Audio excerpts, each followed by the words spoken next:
Cumprimentamos a todos com a paz do Senhor Jesus.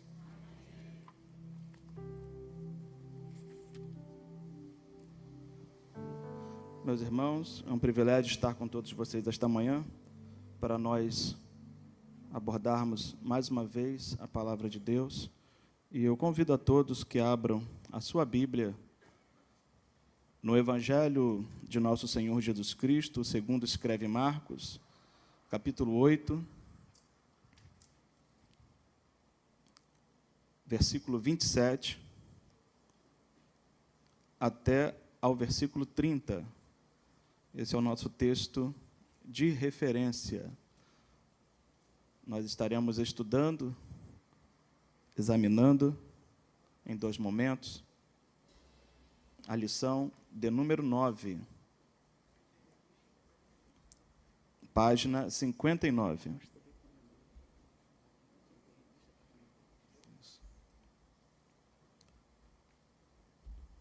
Pedimos que os irmãos que possuem a revista, a lição, que abram na página 59. Lição 9.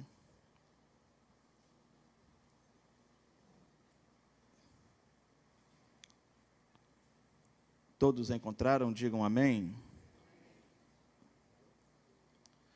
E saiu Jesus e os seus discípulos para as aldeias de Cesareia de Filipe. E no caminho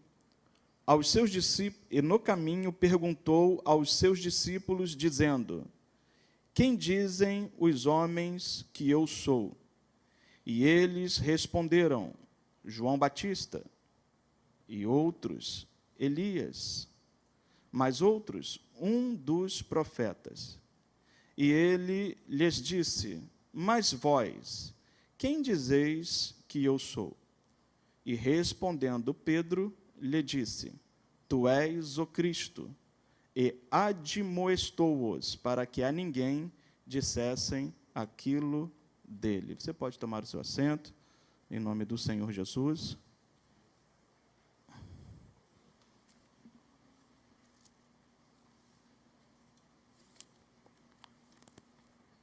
Esta lição, meus irmãos, e este tema é de suma importância, pois trata da revelação da identidade do Filho de Deus, consequentemente, trata-se da revelação do plano salvador de Deus.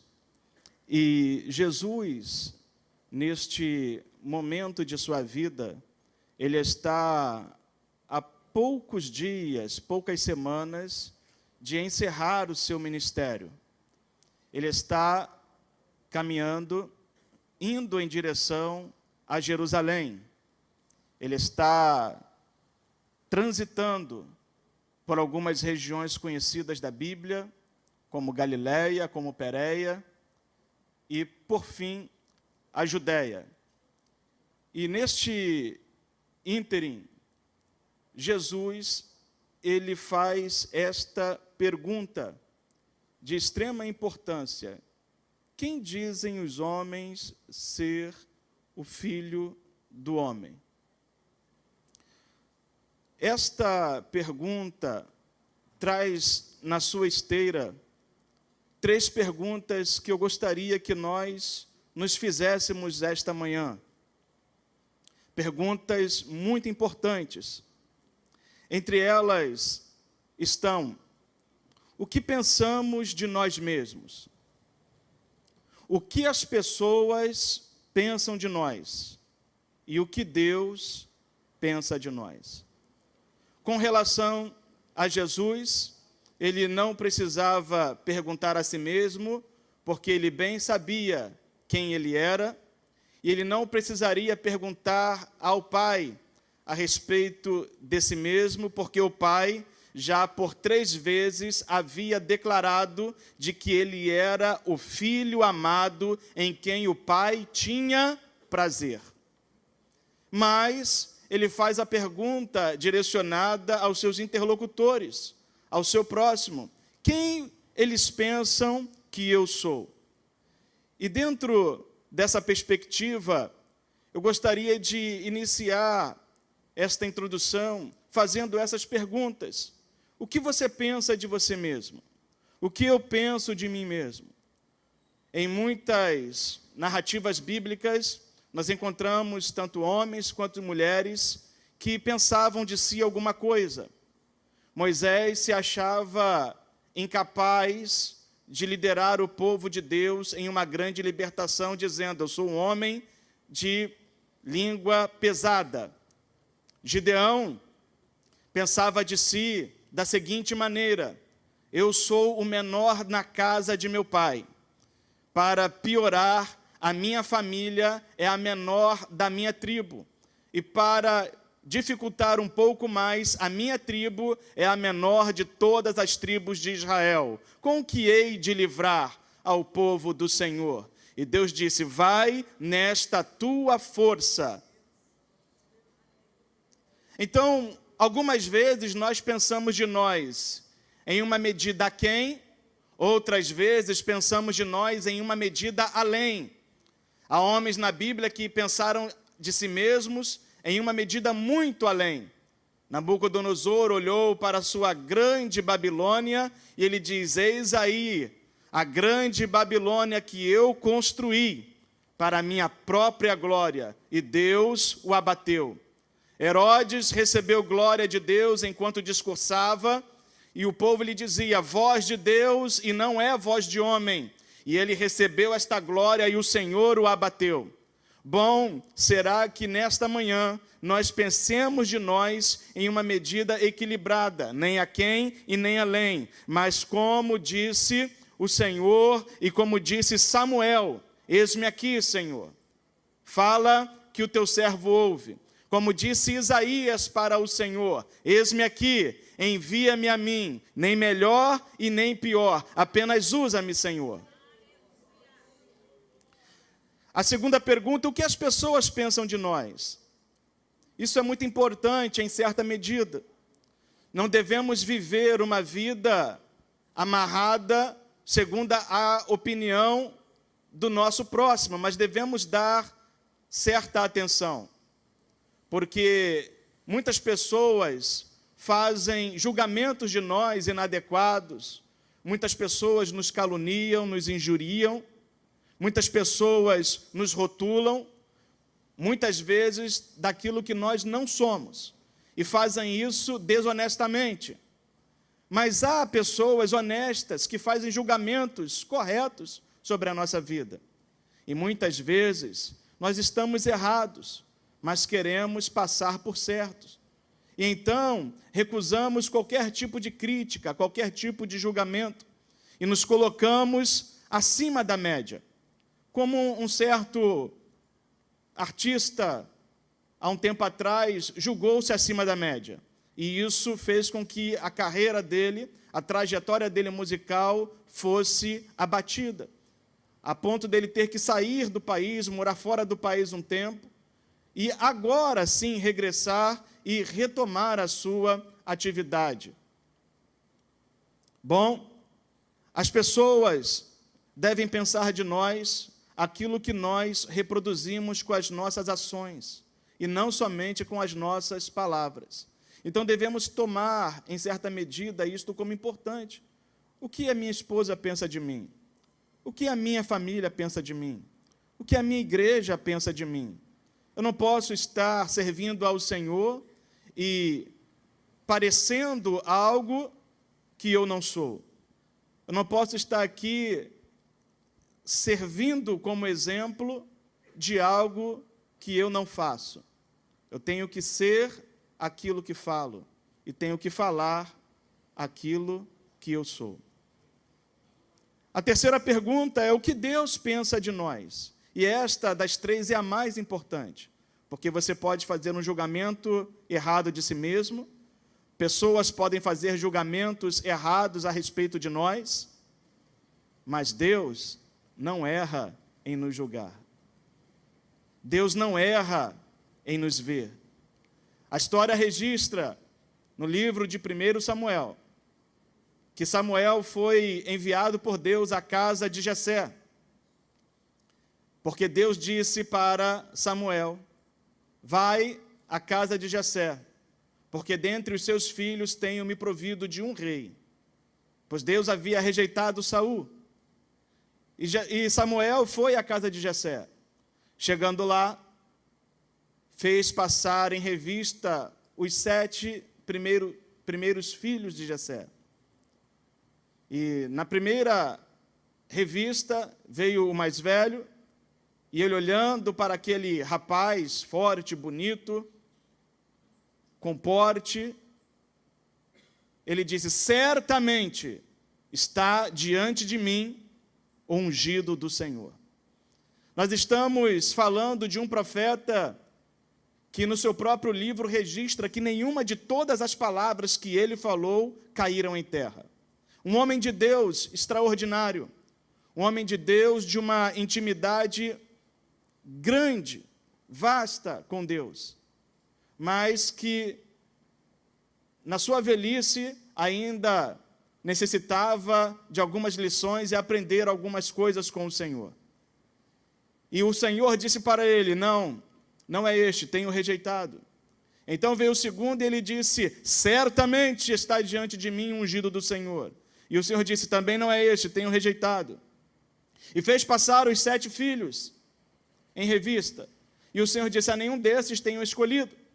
Bom, Samuel ouviu do Senhor que havia um dos filhos de Jessé. Então o que resta é a pergunta crucial: acabaram-se os mancebos?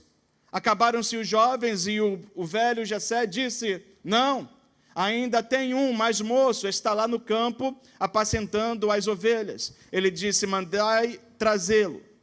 Não nos assentaremos à mesa enquanto ele não chegar aqui.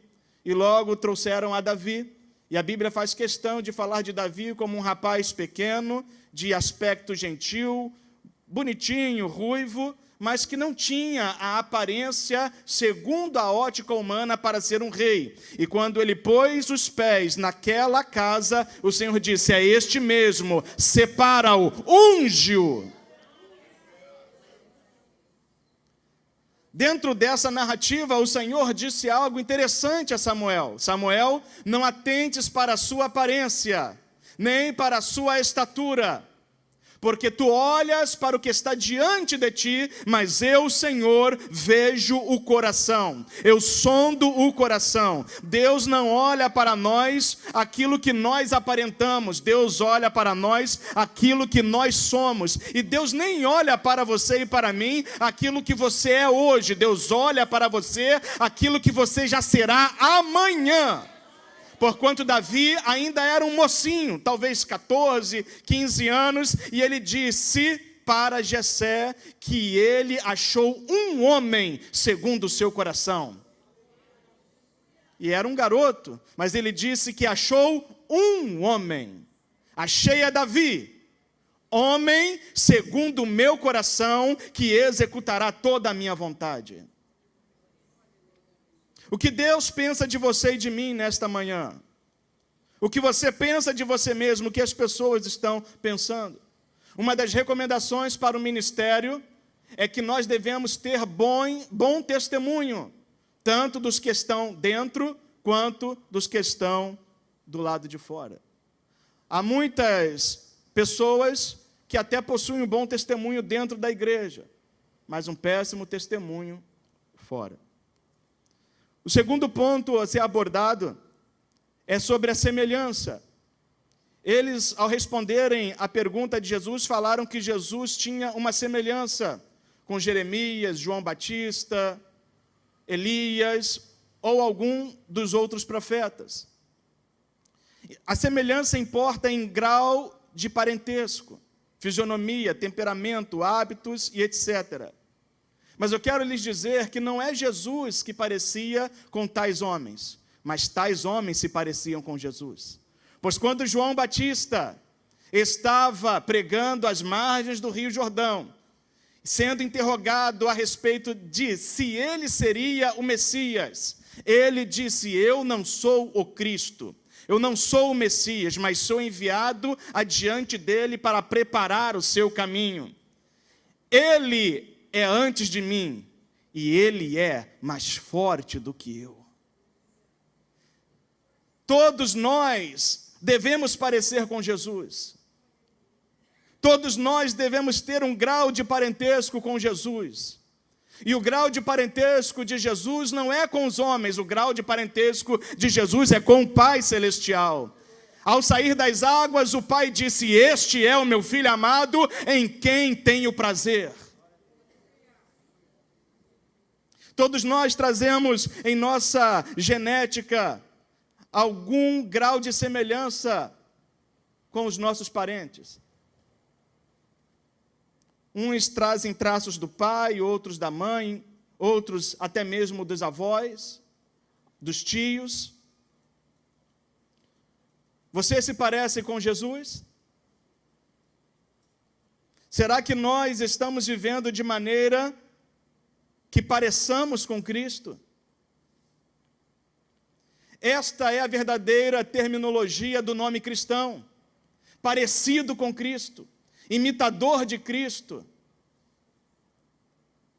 Este foi o motivo de nós, a igreja, sermos assim chamados, lá em Atos dos Apóstolos. A princípio de maneira jocosa, para causar vergonha aos seguidores de Jesus. Mas hoje, um motivo de honra, parecer com Cristo. Em terceiro lugar, a resposta de Pedro, ela é carregada de um significado muito grande.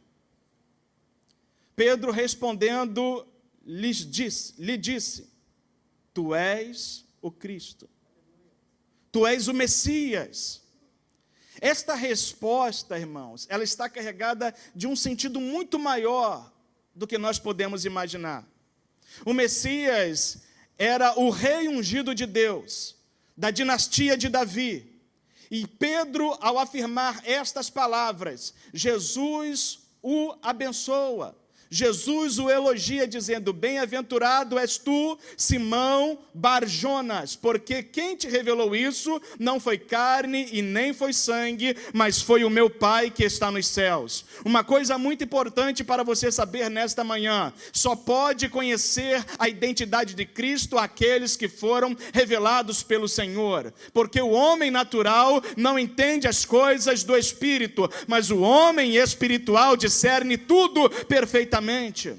É por isso que nós estamos aqui nesta manhã adorando, estudando e proclamando a palavra, porque os nossos olhos foram abertos e a pessoa do Filho nos foi revelada, mas não por causa da sua inteligência, não por causa da sua qualidade ou vocação, mas por causa da graça reveladora de Deus.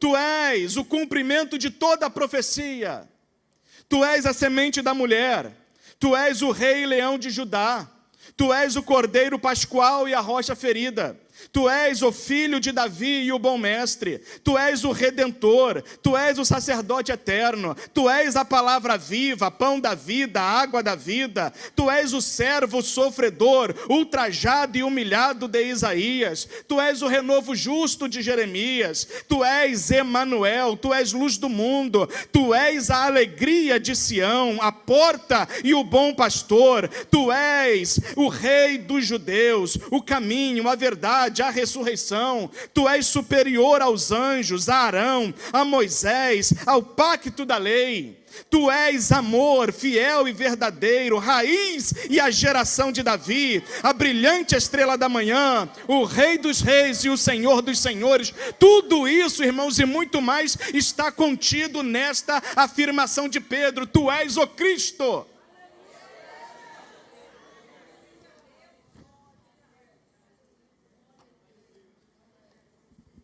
Quem é Jesus para ti esta manhã? Quem é Jesus para ti esta manhã? Para aquelas pessoas era Jeremias, era Isaías, Elias ou algum dos profetas. Até mesmo João Batista, diziam eles, acreditando que João havia ressuscitado dentre os mortos. Bom, se perguntássemos para aquela mulher do fluxo de sangue, ela diria: ele é o meu advogado, o meu médico. Se perguntássemos para a mulher apanhada em adultério, ela diria: ele é o meu advogado, justo, misericordioso. Quem é Jesus para ti esta manhã? De onde Ele lhe arrancou? O que Ele fez na sua vida? Precisamos conhecer a verdadeira identidade de Jesus. E a verdadeira identidade de Jesus está revelada na Escritura, mas também naquilo que Ele fez em você e em mim. Prosseguindo, o tópico 1.3 fala sobre crescer no conhecimento de Jesus. O conhecimento de Deus, ele é progressivo e infindável. Ninguém esgota ou esgotará a ciência de Deus, a sabedoria de Deus. O homem mais sábio do Novo Testamento é o apóstolo Paulo. E o apóstolo Paulo, na conclusão da sua epístola aos Romanos, ele vai louvar a Deus. Ele vai criar um hino que é chamado de doxologia. E ele vai dizer, ó profundidade, tanto da sabedoria quanto da ciência de Deus. Quão inescrutáveis são os teus caminhos, quão insondáveis são os teus pensamentos. Oséias capítulo 6, versículo 3 diz: ao povo rebelde de Israel, conheçamos e prossigamos em conhecer ao Senhor. A segunda epístola de Pedro, capítulo 3, versículo 18, diz: antes crescei na graça e no conhecimento de nosso Senhor e Salvador Jesus Cristo. É nosso dever, irmãos, crescermos. Mas há irmãos, há cristãos que pararam no tempo. Alguns há que regrediram. E outros estão parados, não crescem, não se desenvolvem. Há uma repreensão justa na carta aos Hebreus dizendo, pelo tempo vocês já deveriam ser mestres, mas ainda se necessita de que vos torne a dar um leite materno, quando vocês precisariam estar comendo alimento sólido. Precisamos deixar as coisas de menino, de criança. O apóstolo Paulo escreve aos Coríntios dizendo, quando eu era menino, pensava como menino, falava como menino, discorria como menino, mas logo que cheguei a ser homem, terminei com as coisas de menino.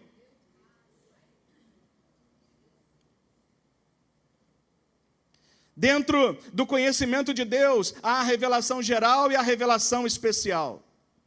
A revelação geral é o conhecimento divino que nós obtemos através da observação, é o conhecimento intuitivo. A revelação geral se dá através do cosmos, da natureza, composta pela fauna e a flora e mesmo o corpo humano. Ao olhar para todas as coisas criadas, nós somos induzidos, levados, naturalmente a saber que há um Criador, que há um ser, para além do nosso entendimento, que fez todas estas coisas. Por isso, a teoria da evolução, a teoria da biogênese, da geração de vida espontânea, não se sustenta e nem tem qualquer tipo de embasamento científico, pois não é observável, não pode ser repetida e nem mensurada. Tudo que existe, existe porque alguém criou. E tudo se mantém belo porque alguém cuida. Veja um jardim. Se você não for lá e podar aquele jardim e arrumá-lo, ele vai virar um matagal. Então necessita-se de inteligência e de sabedoria para permanecer as coisas bonitas, belas e arrumadas. Deus fez um mundo belo, a natureza é bela, o corpo humano é a obra mais extraordinária da criação divina. Observando tudo isso, o salmista disse, os céus manifestam a glória de Deus e o firmamento anuncia a obra de suas mãos.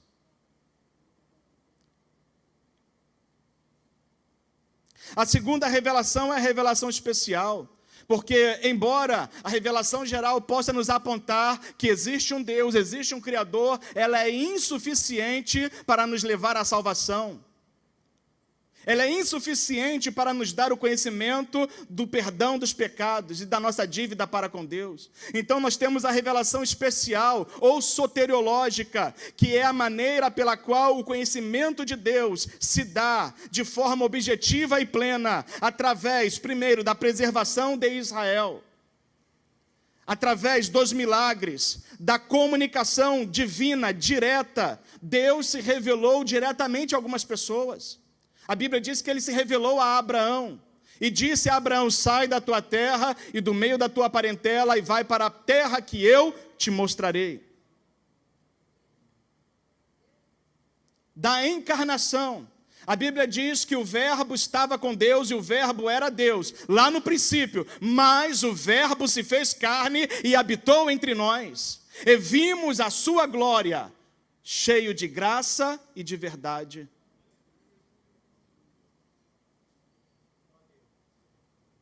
E por fim, a revelação especial se dá através das Escrituras. O que tens visto, escreve num livro, Deus disse a João. O que tens visto, escreve, ele disse a Daniel.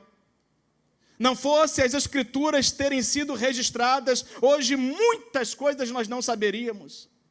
Talvez teria se perdido a história da redenção. Mas Deus mandou escrever, e não somente mandou escrever, Ele preservou a sua palavra intacta, infalível, inerrante e completa.